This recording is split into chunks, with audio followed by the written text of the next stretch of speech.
Menurut data Badan Pusat Statistik tahun 2019, Indonesia merupakan negara penghasil kakao terbesar ketiga setelah Ghana dan Pantai Gading.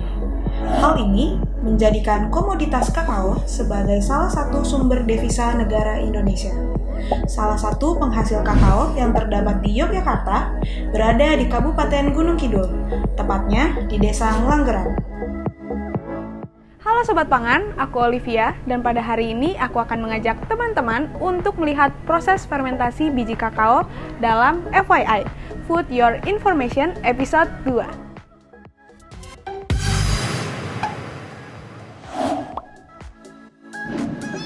Coklat.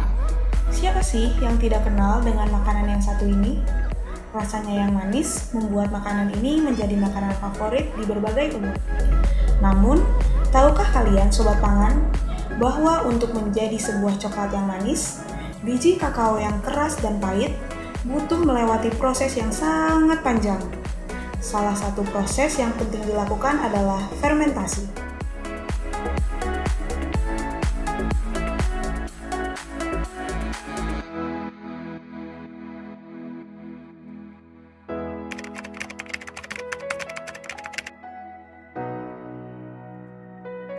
Ini pertama dari budidaya di kebun dulu, kita harus mengetahui tanda-tanda buah yang sudah bisa dipanen.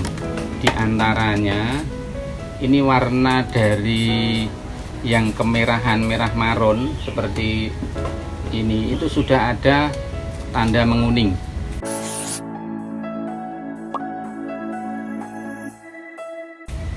Kemudian kadang kalau matangnya sudah full, itu biasanya di kocak ini dia akan ini.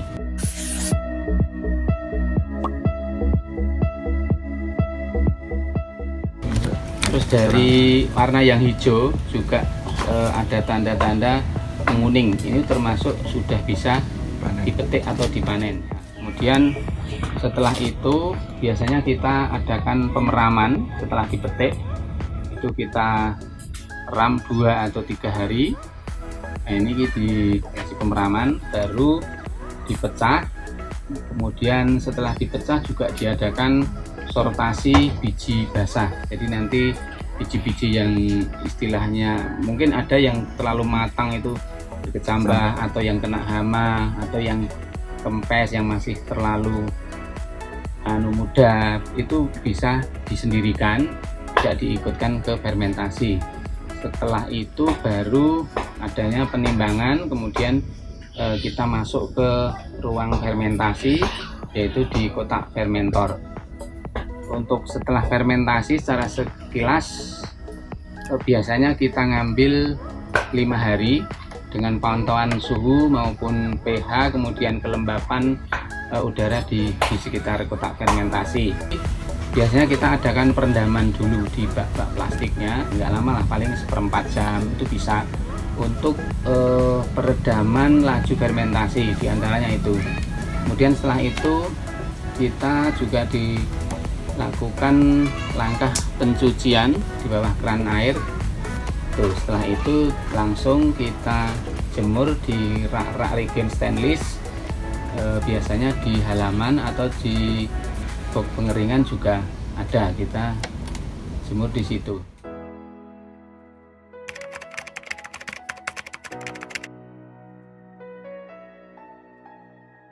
Setelah fermentasi itu diantaranya secara visual dari warna itu biasanya menunjukkan warna yang kemerah-merahan atau merah marun yang seperti ini. Nah, ini fermentasi yang tidak dicuci. Kemudian kalau dipecah, diuji belah, biasanya kulitnya ini sangat mudah. Nah, sangat mudah sekali terlepas dari daging kakao. Kemudian di bagian dalamnya itu nampak berongga, alur rongganya kelihatan karena sudah terjadi penguapan kadar airnya. Kemudian kalau warna ya menunjukkan warna kecoklatan. Biasanya ada yang coklat, ada yang berlebihan agak hitam-hitam biru.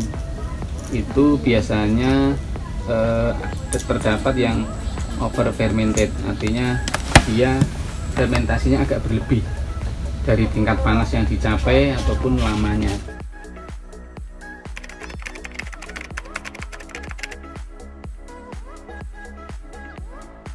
Setelah fermentasi biji keringnya, pertama kita tes kadar airnya secara SNI biasanya 7-7,5%.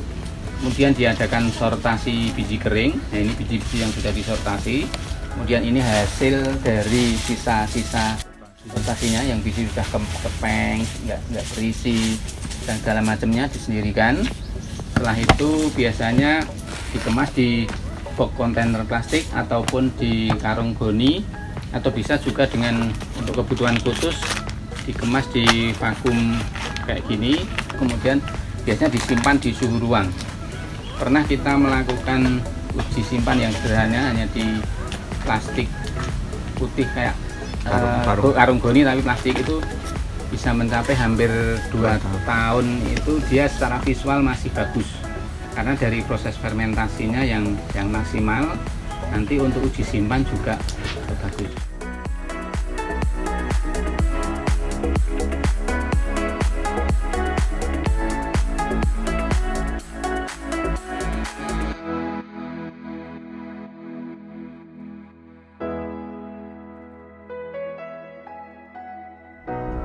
Alur dan inti dari proses fermentasinya sendiri itu bagaimana ya Pak? Alur pertama, kalau setelah dari sortasi basah, kemudian biasanya kita masukkan ke bak plastiknya ini dengan volume berat, kita ambil rata-rata biasanya 40 kilo basah. Biasanya peralatan yang kita pakai diantaranya ada untuk cek suhu, ada pH meter, kemudian ada kelembapan ruang maupun kelembapan luar ruang, dan ini terus biji-biji yang sudah terfermentasi sudah di hari ketiga ini, hari ketiga. Jadi kotak fermentor kita alasi dengan daun pisang yang intinya untuk kekedapan udaranya di hari pertama, hari kedua. Kemudian kita tutup daun pisang lagi, kemudian baru kita tutup karung goni.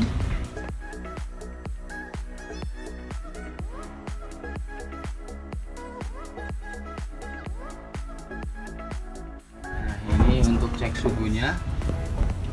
Ini kita ambil di 3 bagian, di bagian bawah, ini bagian tengah, kemudian bagian atas. Nanti ada perbedaan suhu yang muncul.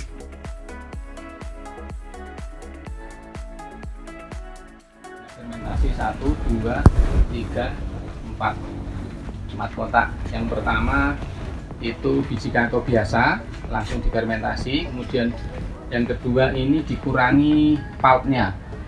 Jadi ada pengurangan pulp karena kadang kalau pulp terlalu tebal, terlalu banyak, itu kan kandungan airnya banyak. Nah, nanti laju fermentasi panasnya lambat. Untuk pengolahan pasca panen biji kakao sendiri, selain fermentasi itu ada apa lagi ya Pak? Di pasca panen setelah fermentasi biasanya kita bawa keluar, kita rendam sebentar, kemudian kita cuci, kita jemur. Kalau sudah kering biasanya pertama sortasi keringnya sudah dilakukan, kemudian kita cek di kadar air. Ya, ini diantaranya alat yang kita pakai untuk cek kadar air. Sangat simpel sebenarnya nih, coba kalau ini untuk mengetahui, karena kadar air penting, karena kalau nanti tingkat kekeringan kurang itu sangat berpengaruh di proses selanjutnya. Nah, seperti ini. Nah, cukup simpel. Ini termasuk di ruang simpannya, kita bikin rak regen, biasanya disimpan di atas rak regen ini stainless. Kemudian ada yang di packing. Ini kadar airnya kan 6,8, sangat kering karena tingkat kekeringan penjemuran sudah maksimal, kemarin 7%. Disimpan terus kering. Nah, begitulah teman-teman proses fermentasi biji kakao. Tapi teman-teman penasaran nggak sih ada apa aja ilmu di balik proses fermentasi tersebut? Yuk langsung aja kita simak penjelasan dari ahlinya.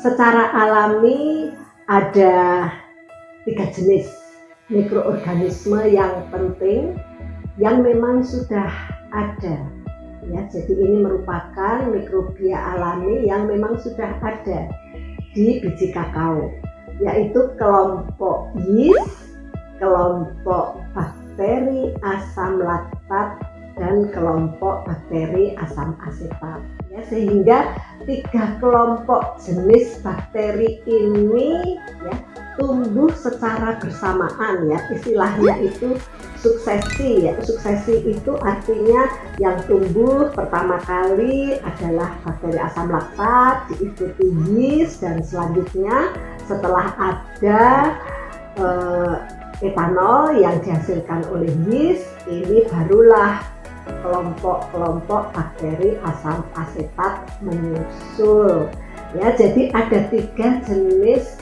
mikroorganisme yang penting di dalam proses fermentasi biji kakao. Namun secara alami pun ini ya, jamur penghasil aflatoksin ya, yang memang keberadaannya itu ada di sana, ini kadang mengganggu ya. Ini kalau ikutan tumbuh selama proses fermentasi dan juga nanti pada saat proses pengeringan biji kakao, ini jamur penghasil mikotoksin ya, khususnya aflatoksin, ini dapat membahayakan karena di biji kakao nanti juga bisa terkontaminasi dengan mikotoksin.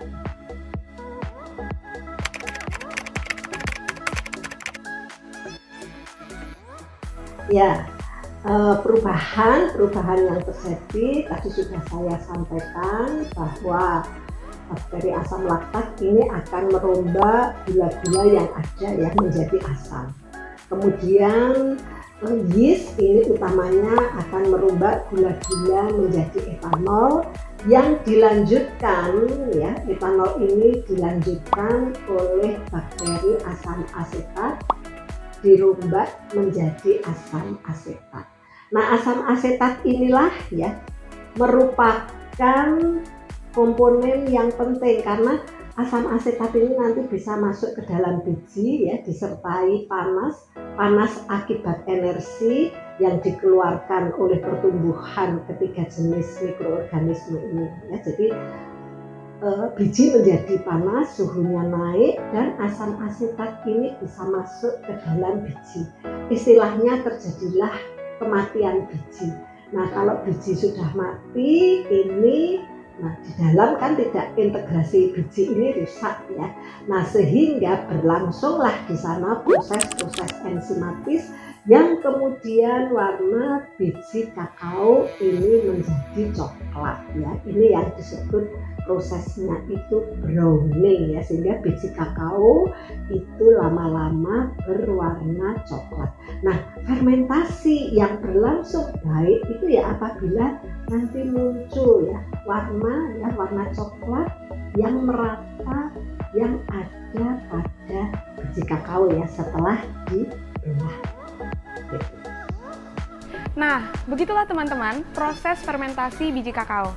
Semoga apa yang telah disampaikan oleh Pak Bani, Pak Mugi, dan Bu Trisha dapat menambah pengetahuan teman-teman mengenai proses fermentasi biji kakao. Akhir kata, saya Olivia dan segenap kru yang bertugas mengucapkan terima kasih dan sampai jumpa di episode FYI berikutnya.